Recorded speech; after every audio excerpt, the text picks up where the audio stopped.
Welcome back, everyone. Today, we're zooming in on a quietly approaching deadline that is absolutely going to reshape how the world's most powerful AI models reach the public. Look, if you're building with AI, investing in it, or honestly just relying on it to get your daily work done, this explainer covers something you literally cannot afford to miss. Okay, I want you to picture something for a second. Imagine you've spent months, maybe even millions of dollars integrating a state-of-the-art AI model into the absolute core of your business. It's humming along perfectly, and then boom, it just vanishes. Globally. Zero warning, just a complete blackout.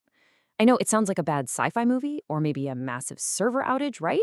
But as we're going to see today, this exact scenario is a very real, very pressing dynamic in the tech world right now. All right, Section 1, the August 1 AI deadline. Let's get right into it. To understand where AI is heading, we've got to rewind slightly to a massive policy shift. On June 2nd, 2026, President Trump signed an executive order called Promoting Advanced Artificial Intelligence Innovation and Security.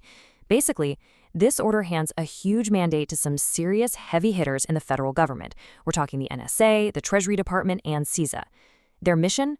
By August 1, they have to finalize a classified benchmarking process, plus a framework for how AI developers actually interact with the government before a major launch.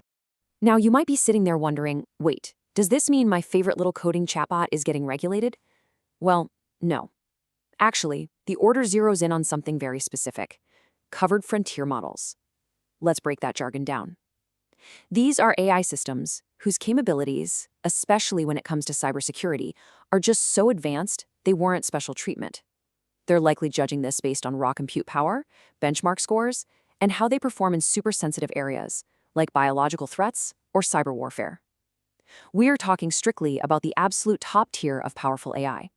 So, how's this actually going to work? The mechanics here are super fascinating. Step 1, an AI company wants to release a model that crosses that frontier threshold, so they have to notify the government before launch. Step 2, the government gets a window of up to 30 days to review the model for national security risks. Step 3, the model finally ships to the public.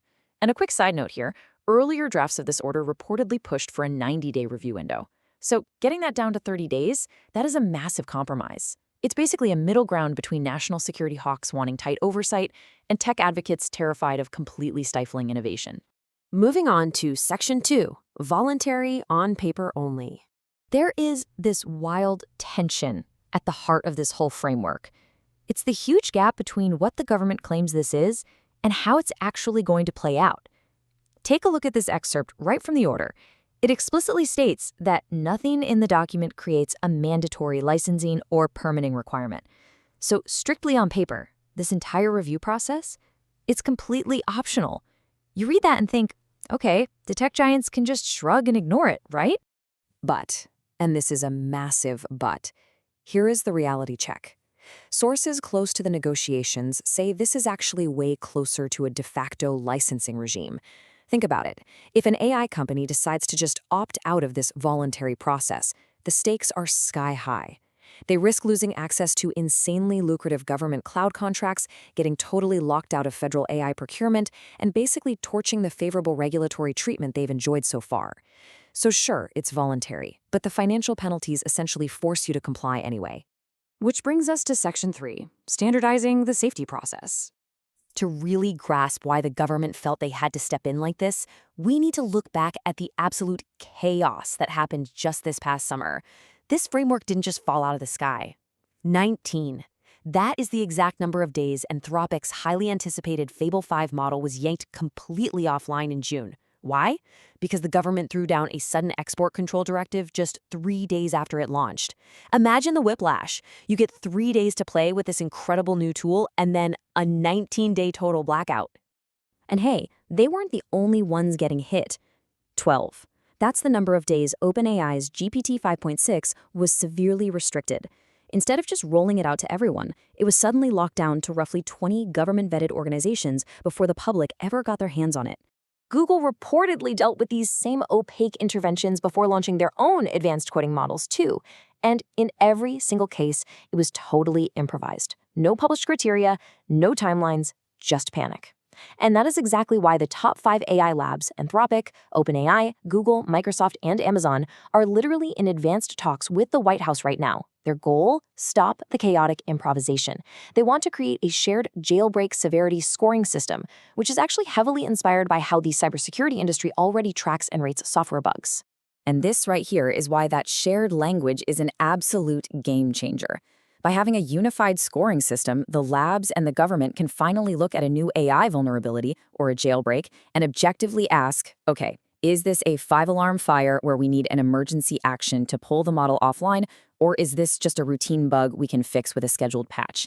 It finally replaces all that panic with an actual predictable process. All right, Section 4, the Transatlantic Policy Collision. Let's zoom out to the global stage for a second, because the timing of all this is it's mind-blowing. While the US is scrambling to finalize its framework, an incredible coincidence is creating a massive regulatory collision across the Atlantic. Check out this timeline. The US executive order was signed June 2, setting that August 1 deadline. Literally, the very next day, on August 2, the European Union's AI Act obligations for high-risk systems officially kick in. Neither side planned this. These were completely independent timelines, and yet it's created this unprecedented regulatory pileup happening within a single 24-hour window. So, what we're looking at is arguably the biggest AI governance showdown of 2026. We are about to see a real-world, high-stakes test. It's the American approach of voluntary, market-driven standards going head-to-head against Europe's strict, mandatory legal rules. And they are both launching their biggest oversight mechanisms in the exact same week. Finally, Section 5, what this means for you. Let's bring all this high-level policy stuff right back down to earth. What does this actually mean for your daily reality in the tech market? Well, if you're a builder or developer, the rules of the game have officially changed. Releasing a frontier model is simply no longer just a commercial or engineering decision. Even if they call the framework voluntary, you absolutely have to bake that 30-day government review into your roadmap. It fundamentally shifts the entire rhythm of how cutting-edge AI gets shipped. Now, if you're a buyer, maybe you're an enterprise, integrating these tools into your workflow, there's actually a pretty big silver lining here. As terrifying as that sudden 19-day blackout of Fable 5 was, a published framework gives you a little bit of predictability. It means you aren't completely flying blind. It doesn't totally eliminate the risk of a model getting pulled, but having actual criteria and timelines means it's a risk you can finally plan for. Which leaves us with the billion-dollar question, as August 1 gets closer and closer. Will this deadline actually force the government to operate with genuine transparency? Or is this new framework just going to slop a nice bureaucratic label onto the same opaque, behind-closed-doors interventions we've already been dealing with? The entire industry is watching closely, and you can bet we will be too. Thanks so much for joining me for this explainer. Keep asking the hard questions, and I'll catch you next time.